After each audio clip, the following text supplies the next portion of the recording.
The Innocents Abroad by Mark Twain. Chapter 52.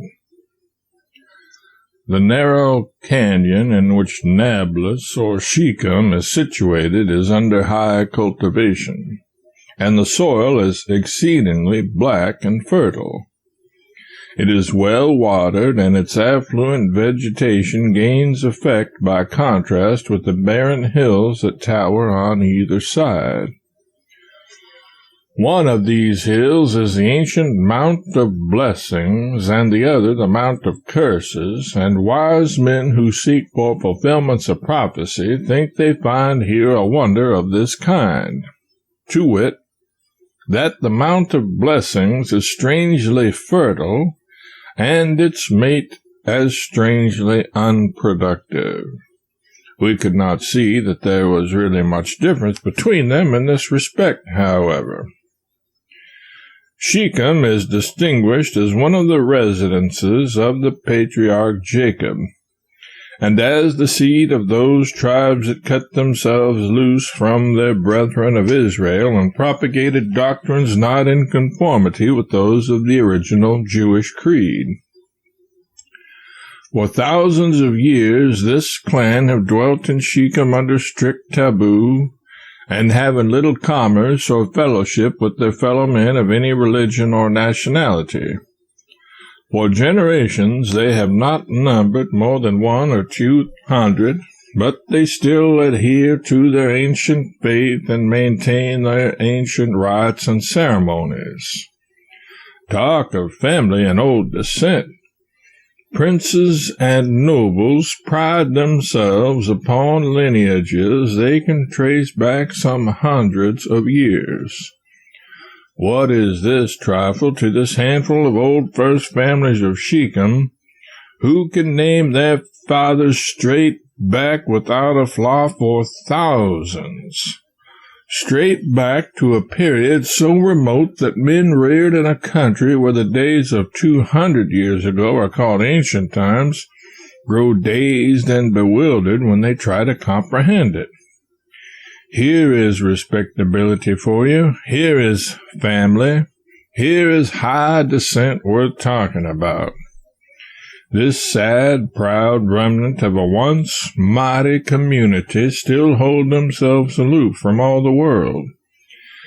They still live as their fathers lived, labor as their fathers labored, think as they did, feel as they did, worship in the same place inside of the same landmarks, and in the same quaint patriarchal way their ancestors did more than 30 centuries ago. I found myself gazing at any straggling scion of this strange race with a riveted fascination, just as one would stare at a living mastodon, or a megatherium that had moved in the great dawn of creation and seen the wonders of that mysterious world that was before the flood. Carefully preserved among the sacred archives of this curious community is a manuscript copy of the ancient Jewish law, which is said to be the oldest document on earth. It is written on vellum and is some 4,000 or 5,000 years old. Nothing but bucksheesh can purchase a sight. Its fame is somewhat dimmed in these latter days, because of the doubt so many authors of Palestine travels have felt themselves privileged to cast upon it. Speaking of this manuscript reminds me that I procured from the high priest of this ancient Samaritan community, at great expense, a secret document of still higher antiquity and far more extraordinary interest, which I propose to publish as soon as I have finished translating it. Joshua gave his dying injunction to the children of Israel at Shechem, and buried a valuable treasure secretly under an oak tree there about the same time. The superstitious Samaritans have always been afraid to hunt for it. They believe it is guarded by fierce spirits invisible to men. About 1.5 miles from Shechem, we halted at the base of Mount Ebal before a little square area, enclosed by a high stone wall neatly whitewashed. Across one end of this enclosure is a tomb built after the manner of the Muslims. It is the tomb of Joseph. No truth is better authenticated than this. When Joseph was dying, he prophesied that exodus of the Israelites from Egypt, which occurred 400 years afterwards. At the same time, he exacted of his people an oath that when they journeyed to the land of Canaan, they would bear his bones with them and bury them in the ancient inheritance of his fathers. The oath was kept. And the bones of Joseph, which the children of Israel brought up out of Egypt, buried they in Shechem, in a parcel of ground which Jacob bought of the sons of Hamor, the father of Shechem, for 100 pieces of silver. Few tombs on earth command the veneration of so many races and men of diverse creeds as this of Joseph. Samaritan and Jew, Moslem and Christian alike, revere it, and honor it with their visits. The tomb of Joseph, the dutiful son, the affectionate, forgiving brother, the virtuous man, the wise prince and ruler. Egypt felt his influence. The world knows his history. In this same parcel of ground which Jacob bought of the sons of Hamor for 100 pieces of silver is Jacob's celebrated well.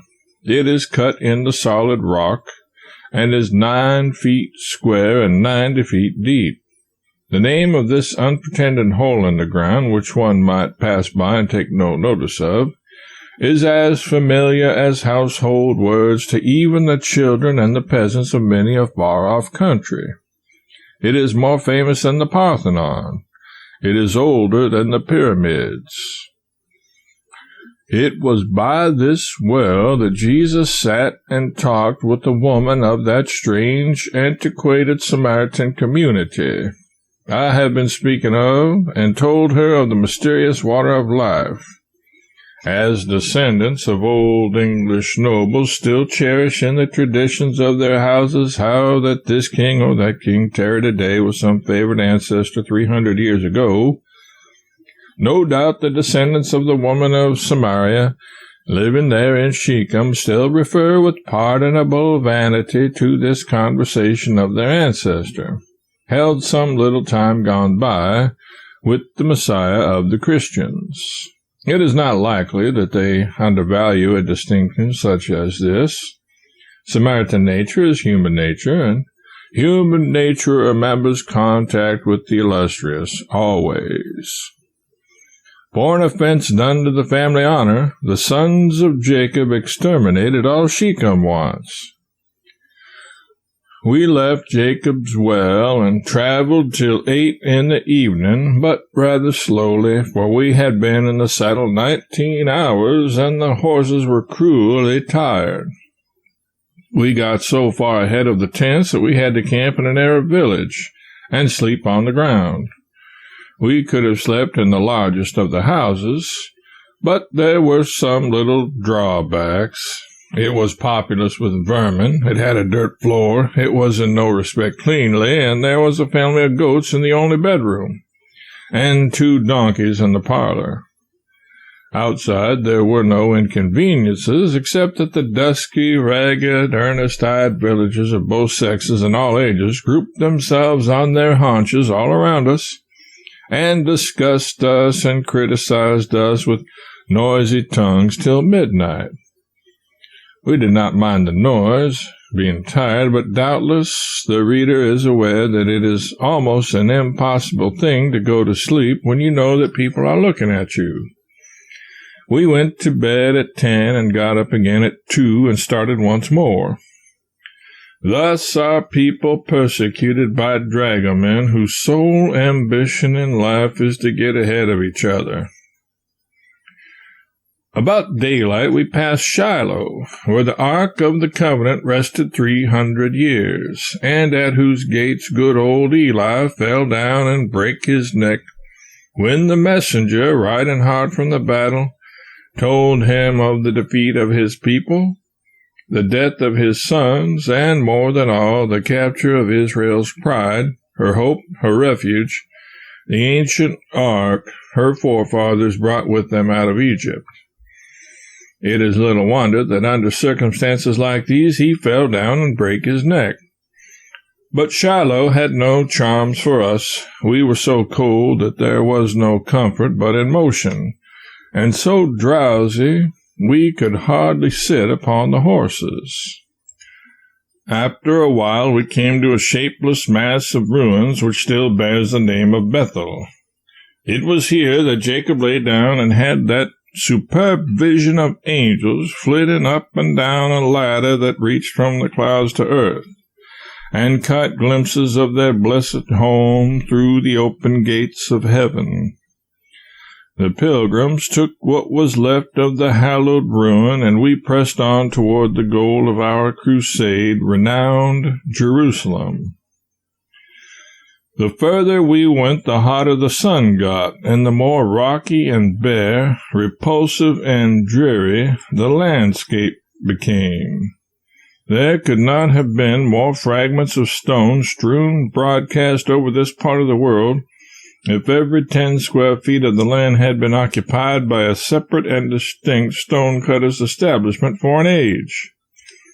There was hardly a tree or a shrub anywhere. Even the olive and the cactus, those fast friends of a worthless soil, had almost deserted the country. No landscape exists that is more tiresome to the eye than that which bounds the approaches to Jerusalem. The only difference between the roads and the surrounding country, perhaps, is that there are rather more rocks in the roads than in the surrounding country. We passed Ramah and Beeroth, and on the right saw the tomb of the prophet Samuel, perched high upon a commanding eminence. Still no Jerusalem came in sight. We hurried on impatiently. We halted a moment at the ancient fountain of Beera, but its stones, worn deeply by the chins of thirsty animals that are dead and gone centuries ago, had no interest for us. We longed to see Jerusalem. We spurred up hill after hill, and usually began to stretch our necks minutes before we got to the top. But disappointment always followed. More stupid hills beyond. More unsightly landscape. No holy city. At last, away in the middle of the day, ancient bite of wall and crumbling arches began to line the way. We toiled up one more hill, and every pilgrim and every sinner swung his hat on high. Jerusalem! Perched on its eternal hills, white and domed and solid, massed together and hooped with high gray walls, the venerable city gleamed in the sun. So small! Why, it was no larger than an American village of 4,000 inhabitants, and no larger than an ordinary Syrian city of 30,000. Jerusalem numbers only 14,000 people. We dismounted and looked, without speaking a dozen sentences, across the wide intervening valley for an hour or more, and noted those prominent features of the city that pictures make familiar to all men from their school days till their death. We could recognize the Tower of Hippicus, the Mosque of Omar, the Damascus Gate, the Mount of Olives, the Valley of Jehoshaphat, the Tower of David, and the Garden of Gethsemane, and dating from these landmarks could tell very nearly the localities of many others we were not able to distinguish. I record it here as a notable but not discreditable fact that not even our pilgrims wept. I think there was no individual in the party whose brain was not teeming with thoughts and images and memories invoked by the grand history of the venerable city that lay before us, but still, Among them all was no voice of them that wept. There was no call for tears. Tears would have been out of place. The thoughts Jerusalem suggests are full of poetry, sublimity, and more than all dignity. Such thoughts do not find their appropriate expression in the emotions of the nursery. Just after noon, we entered these narrow, crooked streets by the ancient and the famed Damascus Gate, and now for several hours I have been trying to comprehend that I am actually in the illustrious old city where Solomon dwelt, where Abraham held converse with the deity, and where walls still stand that witness the spectacle of the crucifixion.